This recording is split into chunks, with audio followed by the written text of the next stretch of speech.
everybody, and welcome to day 10. Today we are doing one of my favorite things, which is florals. So we're going to start with a flower that I've really learned to love and I've used a lot. So we're going to start with these two slightly arched shapes that are going to meet at the ends, and so it's going to end up looking kind of like a pointed oval.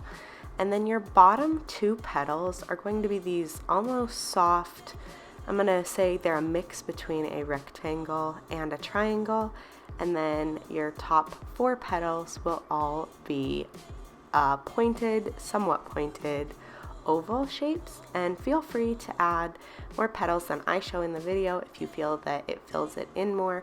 I like to leave a gap and then add some leaves there, but for this I'm not adding leaves because we'll do leaves in a minute. And remember that flowers are organic and they're found in nature, so if they're a little wonkety or your petals aren't all exactly the same, that's okay, because things in nature are typically not identical and things can be a little mismatch and off, and so it really gives it that organic feel if every individual petal isn't perfect. So now we're just tracing over all of our lines with our black pen. We're going to add some extra details here in just a minute just to kind of flesh this out a little.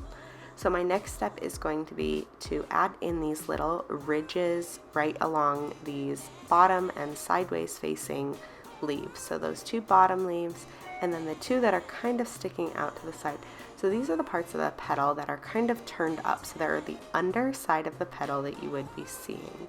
And now we're going to take our really fine pen and we're going to add these little lines right coming from the center of the flower and pulling up. And so you just kind of going to create this very soft pull with your pen and then kind of pull it up and off the page to give it that very soft feel. And those are just your natural ridge lines in your petals.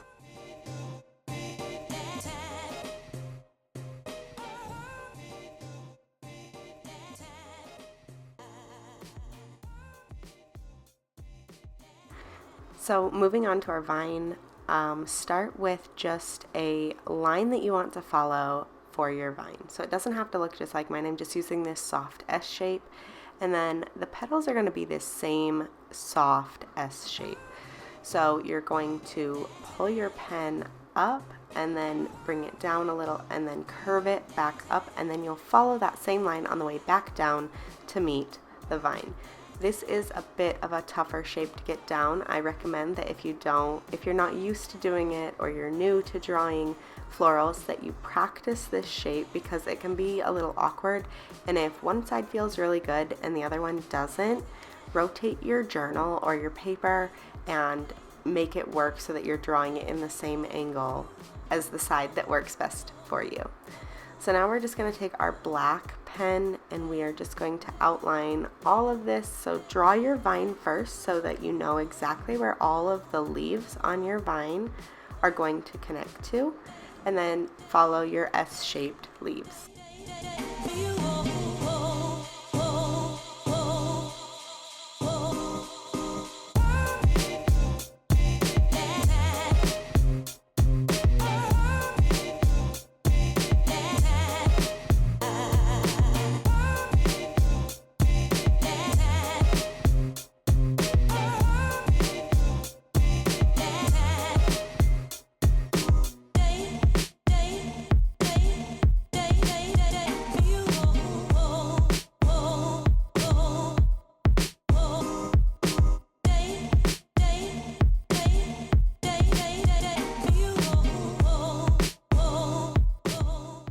And then the last step it would be to go in with your super fine lined pen and add those same little lines that we added on the flowers, coming right from the base of the vine and just kind of moving up the leaf. You can draw it all the way through or you can just stop halfway, and this just gives it that added bit of interest.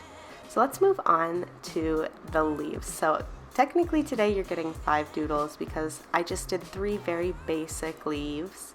So the first one is a teardrop shape, and this is going to be the standard leaf that you see drawn on a lot of flowers.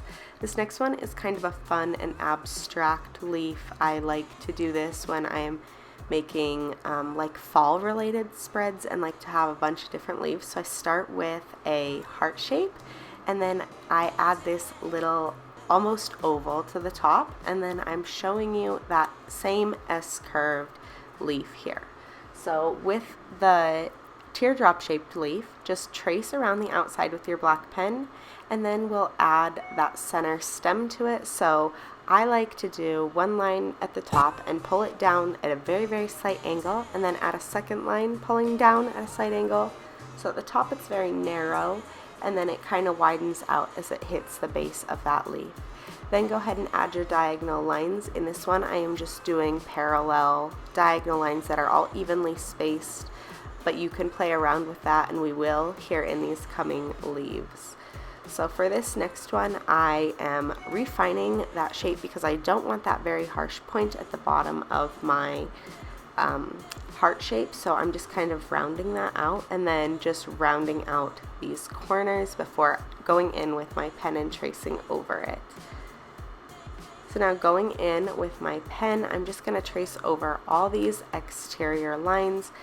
And then for the interior lines, I'm going to make these same diagonal shapes coming from the center of the leaf to come out, but this time I'm going to space them a bit farther apart. Go ahead and play around with this. I love drawing leaves because you can really change them up and make them look different depending on what look you are going for.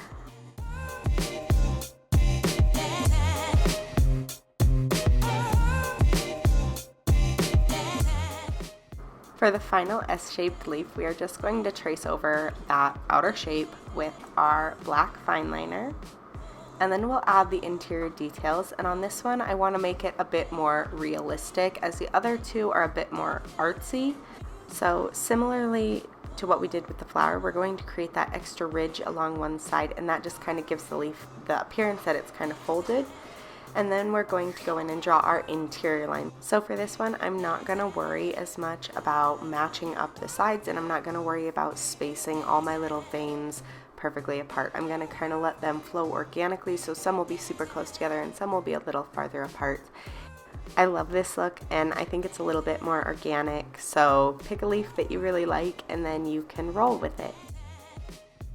Alright guys, so that wraps up day 10. I will see you tomorrow for day 11. Thank you so much for watching.